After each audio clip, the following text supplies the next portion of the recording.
code challenge நம்ம பார்க்க போற ப்ராப்ளம் இஸ் சப்சீக்வன்ஸ். ஸோ இது ஒரு ஈஸி லெவல் ப்ராப்ளம். ஸோ கொஷினில் என்ன சொல்லியிருப்பாங்கன்னா நமக்கு 2 ஸ்ட்ரிங்ஸ் கொடுத்துருப்பாங்க எஸ்என்டின்னு. நம்ம வந்து ட்ரூன்னு ரிட்டர்ன் பண்ணுவோம். எப்போனா எஸ் வந்து டீயோட சப்சீக்வன்ஸாக இருந்துச்சுன்னா நம்ம ட்ரூன்னு ரிட்டர்ன் பண்ணணும். அப்படி இல்லைன்னா நம்ம வந்து ஃபால்ஸ்ன்னு ரிட்டர்ன் பண்ணுவோம். ஓகேவா?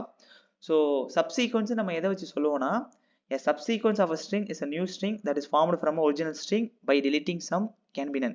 ஸோ ஒரு ஸ்ட்ரிங் இருக்குன்னு வச்சுங்க. ஸோ இங்கே பார்த்தீங்கன்னா ஏபிசிடிஇன்னு ஒரு ஸ்ட்ரிங் இருக்கு. ஸோ இதில் சம் கேரக்டர்ஸை delete பண்ணிட்டு நமக்கு என்ன ஸ்ட்ரிங் ஃபார்ம் ஆகுதுன்னா ஏசிஇன்னு ஃபார்ம் ஆகுது. ஸோ இது வந்து எதோட சப்சீக்வன்ஸ் பார்த்தா ஏபிசிடிஇயோட சப்சீக்வன்ஸ். வைல் ஏஇசி இஸ் நாட்னு கொடுத்துருக்காங்க. ஏஇசி ஏன் கிடையாதுன்னா ஸோ ஏசி எப்படி ஃபார்ம் ஆயிருக்குன்னா ஃபர்ஸ்ட் லெட்டர் என்ன இருக்கு ஏ இருக்கு. ஸோ ஏ போட்டிருக்காங்க. நெக்ஸ்ட் என்ன இருக்கு பிஏ delete பண்ணிட்டு சியை சூஸ் பண்ணியிருக்காங்க. ஸோ சி போட்டுட்டாங்க. அதுக்கப்புறம் என்ன இருக்கு டிஏ delete பண்ணிட்டு லாஸ்ட்டாக இருக்கிற இயை வந்து ஆட் பண்ணி ஏசின்னு ஒரு ஸ்ட்ரிங்கை வந்து சப்சீக்வன்ஸாக கொடுத்துருக்காங்க. ஸோ இது வந்து ட்ரூ. ஆனால் வந்து ஏஇசி ஏன் கிடையாதுன்னா ஸோ ஃபஸ்ட்டு ஏவை சூஸ் பண்ணியிருக்காங்க. ஸோ ஏ சூஸ் பண்ணியிருக்காங்க. ஸோ நெக்ஸ்ட் வந்து இங்கே என்ன போட்டிருக்குன்னா இ போட்டிருக்கு. இ வந்து அந்த ஸ்ட்ரிங்கில் என்ன பிளேஸில் இருக்குன்னா லாஸ்ட் பிளேஸில் இருக்குது. ஸோ அதுக்கப்புறம் என்னன்னு பார்த்தா சி இருக்குது. ஸோ சி எப்போ இருக்குன்னா இக்கு முன்னாடி இருக்குது. ஸோ ரிலேட்டிவ் பொசிஷனில் எந்த ஒரு சேஞ்சும் இல்லாமல் நம்ம அப்படியே ஒரு ஸ்ட்ரிங்கை வந்து கிரியேட் பண்ணால் அதை தான் வந்து என்ன சொல்கிறாங்கன்னா சப்சீக்வன்ஸ் ஸ்ட்ரிங்னு சொல்கிறாங்க. ஸோ இங்கே ஒரு எக்ஸாம்பிள் பார்த்துலாம். ஸோ எக்ஸாம்பிள் 1ல் வந்து எஸ் ஈக்குவல் டு ஏபிசின்னு கொடுத்துட்டாங்க. டி ஈக்குவல் டு ஏஹெச்பி ஜிடிசின்னு கொடுத்துட்டாங்க. ஸோ இதுக்கு அவுட்புட் என்ன வந்திருக்குன்னா ட்ரூன்னு வந்திருக்கு. ஏன் ட்ரூன்னு வந்திருக்குன்னா ஸோ டியில் என்ன இருக்குது ஏஹெச்பி ஜிசிடின்னு இருக்கா. ஸோ எஸ்ல என்ன இருக்குது ஏபிசி இருக்குது. ஸோ ஃபஸ்ட்டுக்கு ஏ சூஸ் பண்ணியிருக்காங்க. ஸோ ஏ போட்டாங்க. ஸோ நெக்ஸ்ட் வந்து பி இருக்குது. ஸோ பி வந்து எப்போனா ஹெச் delete பண்ணிட்டு பி போட்டிருக்காங்க. ஸோ பி வந்து கரெக்டாக ஏக்கு அப்புறம் வர பொசிஷனில் இருக்குது. ஸோ லாஸ்ட்டாக என்ன இருக்குன்னா சி இருக்குது. ஸோ சி வந்து டீல எப்போ எந்த பிளேஸில் இருக்குன்னா லாஸ்ட் பொசிஷனில் இருக்குது. ஸோ ஏ அப்புறம் வந்து பி அப்புறம் வந்து பி அப்புறம் வந்து சி. ஓகேவா? ஸோ இதுமாரி ஆர்டர் வந்து சேம் சம் கேரக்டர்ஸை delete பண்ணிட்டு ஆர்டர் வந்து எப்படி இருக்குன்னா சேமாக இருக்குது. அடுத்தடுத்துன்னு வருது. ஏ 1க்கு அப்புறம் 2 வர மாரி. ஸோ 1க்கு அப்புறம் நம்ம வந்து என்ன பண்ணுவோம் 2வை delete பண்ணிட்டு 3க்கு போகிறோம். ஸோ 3யை வச்சுட்டு 4 delete பண்ணிட்டு 5க்கு போகிறோம். ஸோ அந்த மாரி தான் அது. ஸோ அதனால என்ன பண்ணியிருக்காங்க ட்ரூ போட்டிருக்காங்க. ஸோ நெக்ஸ்ட் ஒரு எக்ஸாம்பிள் 2ல என்ன சொல்லியிருக்காங்கன்னா எஸ் ஈக்குவல் டு ஏஎக்ஸின்னு சொல்லியிருக்காங்க. T equal to AHB GDC. So அதுதான் ஏஹெச்பி ஜிடிசி. ஓகேவா? ஸோ இங்கே பார்த்தீங்கன்னா டீலேருந்து எஸ்ஸை ஃபார்ம் பண்ணியிருக்காங்க. ஸோ எஸ்ஸில் வந்து என்ன இருக்குன்னா ஏக்கு ஏ இருக்குது. ஸோ ஏ வந்து இதில் இருக்குன்னா டீல இருக்குது. ஸோ இப்போ ஒன்றும் பிரச்சனை இல்லை. ஸோ நெக்ஸ்ட் வந்து எக்ஸ்னு ஒரு கேரக்டர் இருக்குது லெட்டர் இருக்குது. ஸோ எக்ஸுங்கிற லெட்டர் இந்த டீலே இல்லை. ஸோ அதனால் என்ன ரிட்டர்ன் பண்ணியிருக்காங்கன்னா ஃபால்ஸ்னு ரிட்டர்ன் பண்ணியிருக்காங்க. ஸோ இந்த ப்ராப்ளமுக்கு நம்ம எப்படி சொல்யூஷன் எழுதலான்னு இப்போ நம்ம பார்க்கலாம். நான் இப்போ வந்து கொஷினை வந்து டீட்டெயிலாக எக்ஸ்பிளைன் பண்ணுறேன். ஸோ இங்கே பார்த்தீங்கன்னா T equal to AH PG டிசின்னு ஒரு ஸ்ட்ரிங் கொடுத்துருக்காங்க. ஸோ அதேமாரி எஸ் வந்து ஏபிசின்னு கொடுத்துருக்காங்க. ஸோ இந்த எஸ் வந்து எதுலேருந்து ஃபார்ம் ஆகுதுன்னா இந்த டீங்கிற ஸ்ட்ரிங்லேருந்து தான் ஃபார்ம் ஆயிருக்கு. ஸோ எஸ்ஸுங்கிறது என்னதுன்னா டீயோட சப்சீக்வன்ஸ் ஆர் சப்செட்னு சொல்லலாம். ஓகேவா? ஸோ இது எப்படி ஃபார்ம் ஆகுதுன்னா ஸோ டீல சம் லெட்டர்ஸ் வந்து delete பண்ணிடுவாங்க. ஸோ delete பண்ணி எதை ஃபார்ம் பண்ணுறாங்கன்னா எஸ்ஸை ஃபார்ம் பண்ணுறாங்க. ஸோ இங்கே பார்த்தீங்கன்னா ஃபஸ்ட்டு டீல வந்து ஃபஸ்ட்டு எஸ்ஸில் என்ன இருக்குது ஏ இருக்குது. ஸோ ஏ வந்து டீல இருக்கான்னு பார்க்கணும் செக் பண்ணணும். ஸோ ஏ வந்து டீல இருக்குது. ஸோ நெக்ஸ்ட் என்ன இருக்குன்னா பி இருக்குது. பி இருக்கான்னு செக் பண்ணணும். ஸோ பி பார்த்தீங்கன்னா டீல இருக்குது. ஹெச்சை delete பண்ணியிருக்காங்க. ஸோ நெக்ஸ்ட் வந்து பி இருக்குது. ஸோ அதேமாரி எஸ்ஸில் நெக்ஸ்ட் லாஸ்ட்டாக என்ன லெட்டர் இருக்குது சி இருக்குது. ஸோ ஜியும் டியும் delete பண்ணி லாஸ்ட்டாக வந்து சியை வந்து எஸ்ஸில் ஆட் பண்ணியிருக்காங்க. ஸோ இந்த 3 லெட்டர்ஸுமே வந்து டீல இருக்கிறதுனால இந்த எஸ்ஸுங்கிறது வந்து டீயோட சப்சீக்வன்ஸ். ஸோ நம்ம அவுட்புட் எப்படி ரிட்டர்ன் பண்ணணும்னா ட்ரூன்னு ரிட்டர்ன் பண்ணணும். ஓகேவா? ஸோ இங்கே நான் ஏன் 136 1 2 3 4 5 6ன்னு ஒரு நம்பர் போட்டிருக்கேன்னா ஸோ இங்கே பார்த்தீங்கன்னா ஃபஸ்ட்டு என்ன பண்ணியிருக்காங்க எஸ்ஸை எப்படி ஃபார்ம் பண்ணியிருக்காங்கன்னா ஃபஸ்ட்டு இந்த லெட்டர்ஸை பார்க்காம நம்பர்ஸை பாருங்க. ஸோ 1 2 3 4 5 6 நம்பர் இருக்குது. 1 2 3 4 5 6 நம்பர் இருக்கா. ஸோ எஸ் எப்படி ஃபார்ம் பண்ணியிருக்காங்க ஃபஸ்ட்டு 1ங்கிற நம்பர் எடுத்திருக்காங்க. ஸோ நெக்ஸ்ட்டு 2 நம்பரை delete பண்ணிட்டு 3ங்கிற நம்பர் எடுத்திருக்காங்க. ஸோ நெக்ஸ்ட்டு 4 5யும் delete பண்ணிட்டு 6ங்கிற நம்பர் எடுத்திருக்காங்க. ஓகேவா? ஸோ இந்த ஆர்டர் வந்து எப்படி இருக்கணும்னா இன்க்ரீசிங் அசெண்டிங் ஆர்டரில் தான் இருக்கணும். 1 3 6 அதுமாரி தான். ஸோ இடையில ஏதாச்சும் கேரக்டர்ஸை delete பண்ணியிருந்தா கூட அது நியூவாக ஃபார்ம் பண்ண சப்சீக்வன்ஸோட ஆர்டர் எப்படி இருக்குன்னா அசெண்டிங் ஆர்டர் தான் இருக்கணும். 1 3 6 7 அப்புறம் 10 அதுமாரி.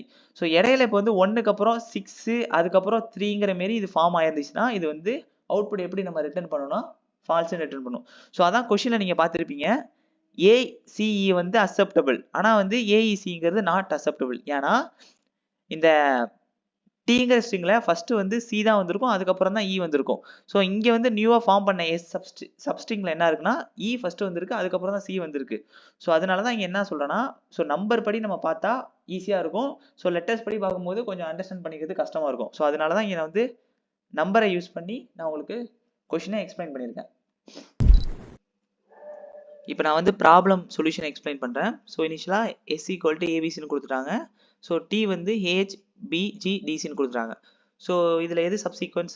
எஸ் வந்து டியோட சப்சீக்வன்ஸாக நம்ம கண்டிஷன் இப்போ செக் பண்ணணும். ஓகேவா? ஸோ இனிஷியலாக நான் வந்து கேபிட்டல் எஸ்ஸில் என்ன ஸ்டோர் பண்ணுறேன்னா அந்த சப்சீக்வன்ஸ். ஸோ இந்த எஸ்ஸோட இந்த எஸ் ஸ்ட்ரிங்கோட லென்த்தை வந்து நான் வந்து கேபிட்டல் எஸ்ஸில் வந்து நான் ஸ்டோர் பண்ணுறேன்.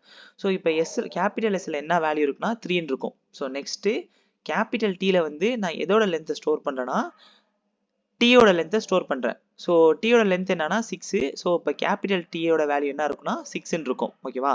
ஸோ இனிஷியலாக ரெண்டு நான் வேரியபிள் சூஸ் பண்ணிக்கிறேன், கேபிட்டல் எஸ் கேபிட்டல் டீன்னு. ஸோ அதில் வந்து நான் வந்து இந்த ஸ்மால் டீயோட லென்த்தை வந்து நான் ஸ்டோர் பண்ணிக்கிறேன். ஓகேவா? ஸோ நெக்ஸ்ட் ஒரு பேஸ் கண்டிஷன் நான் போட்டிருக்கேன். ஸோ பேஸ் கண்டிஷன் நான் எது மீன் பண்ணுறேன்னா, ஸோ இந்த ரெண்டு இஃப் கண்டிஷனை நான் பேஸ் கண்டிஷன் மீன் பண்ணுறேன்.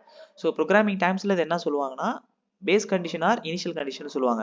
இப்போ பார்த்தீங்கன்னா ஸோ இனிஷியலாக ஒரு இஃப் கண்டிஷனில் if small S equal to none. So கொஷினில் சொல்லியிருப்பாங்களே, ஸோ சப்சீக்வன்ஸ்னு எதை மீன் பண்ணுறாங்கன்னா, ஸோ டீயோட ஸ்ட்ரிங்கில் சம் கேரக்டர்ஸை டெலிட் பண்ணலாம், பண்ணாமல் இருக்கலாம். ஸோ பண்ணாமல் இருக்கலாம். ஸோ சப்போஸ் அப்படி பண்ணாமல் இருக்கிறப்ப நமக்கு என்ன அவுட்புட் வரணும்னா ட்ரூன்னு வரணும். ஸோ அதனால தான் எஸ் ஈக்குவல் டு நன்னாக இருந்துச்சுன்னா, அதாவது எம்டி ஸ்ட்ரிங்காக இருந்துச்சுன்னா நம்ம என்ன ரிட்டர்ன் பண்ணுறோம்னா ட்ரூன்னு ரிட்டர்ன் பண்ணுறோம். ஸோ நெக்ஸ்ட் ஒரு இஃப் கண்டிஷனில் if capital S greater than capital T.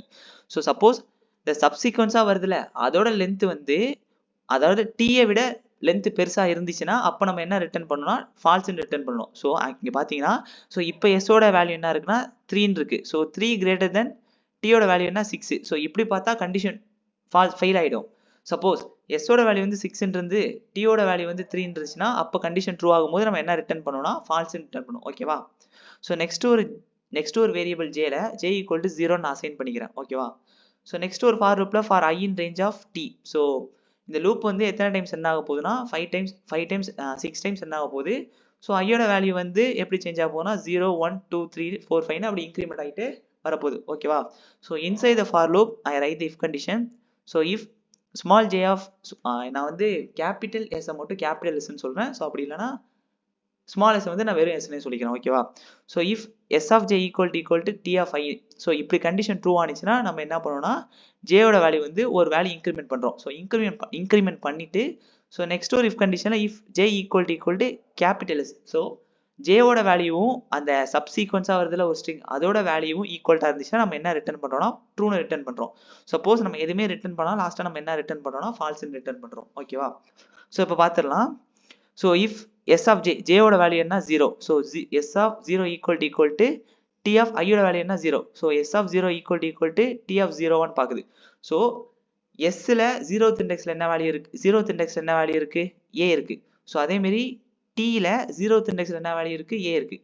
So இந்த ஏவும் ஈக்குவல் டு. ஸோ அதனால இந்த கண்டிஷன் ட்ரூ ஆகுது. ட்ரூ ஆகுறதுனால இந்த இஃப் கண்டிஷன் உள்ள போகுது.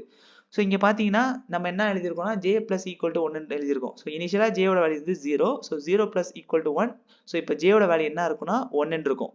ஸோ அப்படி ஓகேவா? ஸோ நம்ம இஃப் கண்டிஷனுக்குள்ள இன்னொரு இஃப் கண்டிஷன் நம்ம எழுதியிருக்கோம். ஸோ இந்த இஃப் கண்டிஷனை செக் பண்ணணும் கண்டிப்பாக. So if J equal to S condition check பண்ணணும். இப்போ ஜேயோட வேல்யூ என்ன 1 equal to capital S condition check பண்ணும். கேபிட்டல் எஸோட வேல்யூ என்ன 3. 1 ஈக்குவல் டு 3 அப்படி பார்த்தா கண்டிஷன் ஃபெயில் ஆகும்.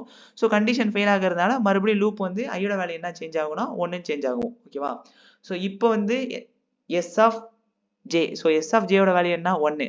So S of 1 equal to T of ஐயோட வேல்யூ என்ன 1. So S of 1 equal to T of 1 condition check பண்ணும். ஸோ எஸ்ஸில் ஃபர்ஸ்ட் இண்டெக்ஸ் என்ன வேல்யூ இருக்குது? பி இருக்குது. ஸோ அதேமாரி டீயில் ஃபர்ஸ்ட் இண்டெக்ஸ் என்ன வேல்யூ இருக்குது? ஹச் இருக்குது. ஸோ பியும் ஹச்சும் சேமான்னு பார்த்தா அப்படி சேம் இல்லை. ஸோ அப்படி சேம் இல்லாத காரணத்தினால ஐயோட வேல்யூ எப்படி அப்படி அதனால இல்லை. ஸோ அதுக்கப்புறம் நம்ம இந்த ஃபர்தராக நம்ம வந்து எந்த ஒரு கண்டிஷனும் ட்ரூ இந்த இஃப் கண்டிஷனுக்குள்ளே இது போகலன்னா நம்ம அதுக்கப்புறம் நம்ம வந்து எதுவுமே ரைட் பண்ணலை கோடு. ஸோ அதனால இப்போ ஐயோட வேல்யூ எப்படி சேஞ்ச் ஆகும்னா 2ன்னு சேஞ்ச் ஆகும். ஸோ இப்போ ஐயோட வேல்யூ மட்டும் தான் 2ன்னு சேஞ்ச் ஆகும். ஜேயோட வேல்யூ வந்து ரிமைன்ஸ் 1. ஓகேவா? So S of 1 equal to T of இப்போ ஐயோட வேல்யூ என்ன சேஞ்ச் ஆகும்னு சொன்னேன் 2ன்னு சேஞ்ச் ஆகும்னு சொல்கிறேன். ஸோ இப்போ வந்து எஸ்ஸில் ஃபர்ஸ்ட் இண்டெக்ஸ் என்ன வேல்யூ இருக்கு பி இருக்கு. ஸோ அதே மாதிரி செகண்ட் இண்டெக்ஸ்ல என்ன வேல்யூ இருக்கு பி இருக்கு. ஸோ இப்போ கண்டிஷன் ட்ரூ ஆகும். ஸோ அப்படி கண்டிஷன் ட்ரூ ஆகிறதுனால ஜேயோட வேல்யூ வந்து எப்படி இன்க்ரிமெண்ட் ஆகுமா ஆல்ரெடி 1 இருக்கு. ஸோ 1 + 1 2. ஸோ இப்போ ஜேயோட வேல்யூ என்னன்னா 2. ஸோ 2 = 3 கண்டிஷன் செக் பண்ணும். அப்படி பார்த்தா கண்டிஷன் மறுபடியும் ஃபெயில் ஆகிடும். ஸோ ஃபர்தராக அது கீழே எதுவும் இல்லாதனால ஐயோட வேல்யூ எப்படி சேஞ்ச் ஆகும்னா 3ன்னு சேஞ்ச் ஆக போகுது. ஓகேவா? ஸோ எஸ்ல செகண்ட் இண்டெக்ஸோட வேல்யூ என்ன இருக்கு சி இருக்கு. ஸோ அதேமாரி டீல தேர்ட் இண்டெக்ஸ் வேல்யூல என்ன இருக்கு ஜி இருக்கு. ஸோ சியும் ஜியும் ட்ரூவான கண்டிஷன் செக் பண்ணும். அப்படி பார்த்தா கண்டிஷன் ஃபெயில். ஏன்னா சியும் ஜியும் நாட் ஈக்குவல் டு. ஸோ அதனால ஸோ அதேமாரி மறுபடியும் இப்போ ஐயோட வேல்யூ என்ன சேஞ்ச் ஆகும்னா 4ன்னு சேஞ்ச் ஆகும். ஸோ அதேமாரி செகண்ட் இண்டெக்ஸும் ஃபோர்த் இண்டெக்ஸ் எஸ்ல இருக்கிற செகண்ட் இண்டெக்ஸ் வேல்யூவும் டீல இருக்கிற ஃபோர்த் இண்டெக்ஸ் வேல்யூவும் கண்டிஷன் செக் பண்ணும் ட்ரூவானு. அப்படி பார்த்து சேமா இருக்கான்னு செக் பண்ணும். அப்படி பார்த்தா சேமா இல்லை. ஸோ அதனால இதுவும் ஃபெயில் ஆகிடும். கண்டிஷன் ஃபெயில் ஆகிடும். ஸோ இப்போ ஐயோட வேல்யூ என்ன சேஞ்ச் ஆகும்னா 5 சேஞ்ச் ஆகும்.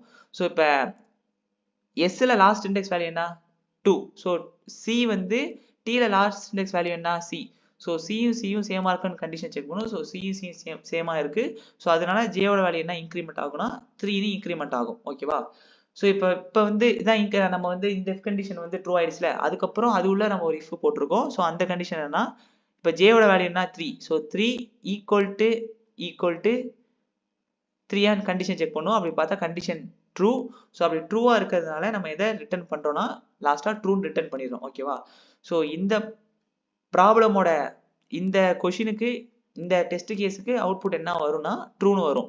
சப்போஸ் இங்க வந்து சிக்கு பதிலாக இங்க எக்ஸோ வேற ஏதோ லெட்டர் இருந்துச்சுன்னா அப்போ வந்து ஜேவோட வேல்யூ என்ன இருக்குன்னா 2ன்னு தான் இருக்கும். ஸோ அப்படி கண்டிஷன் செக் பண்ணும்போது இப்போ என்னன்னா இந்த கண்டிஷன் ட்ரூவா இருந்தால் தான் நம்ம எதை ரிட்டர்ன் பண்றோம் ட்ரூன்னு ரிட்டர்ன் பண்றோம். சப்போஸ் ஜேவோட வேல்யூ 2ன்னு இருந்துச்சுன்னா லூப்பும் 2 ஆகி முடிஞ்சிடும். கடைசியாக நம்ம எதை ரிட்டர்ன் பண்ணுவோம்னா ஃபால்ஸ்ன்னு ரிட்டர்ன் பண்ணுவோம். ஓகேவா?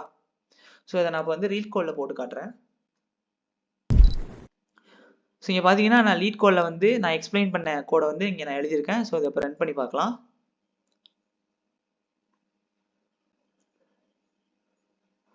ஸோ இங்கே பார்த்தீங்கன்னா நம்ம ப்ரொவைட் பண்ண சொல்யூஷன் வந்து 89% யூசர் சொல்யூஷனை விட பெட்டராகவே பர்ஃபார்ம் பண்ணியிருக்கு. அதாவது 30 ms ரன் டைம் காம்ப்ளெக்சிட்டியில் பர்ஃபார்ம் பண்ணியிருக்கு. ஸோ அதேமாரி ஸ்பேஸ் காம்ப்ளெக்சிட்டியில் 66% யூசர் சொல்யூஷனை விட நம்ம சொல்யூஷன் வந்து பெட்டராகவே பர்ஃபார்ம் பண்ணியிருக்கு. ஓகேவா?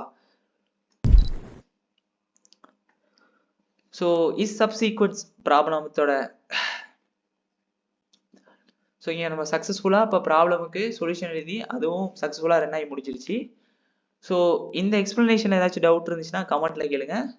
ஸோ நெக்ஸ்ட் ஒரு எக்ஸ்பிளனேஷன் வீடியோவில் பார்க்கலாம். Thanks. Love you.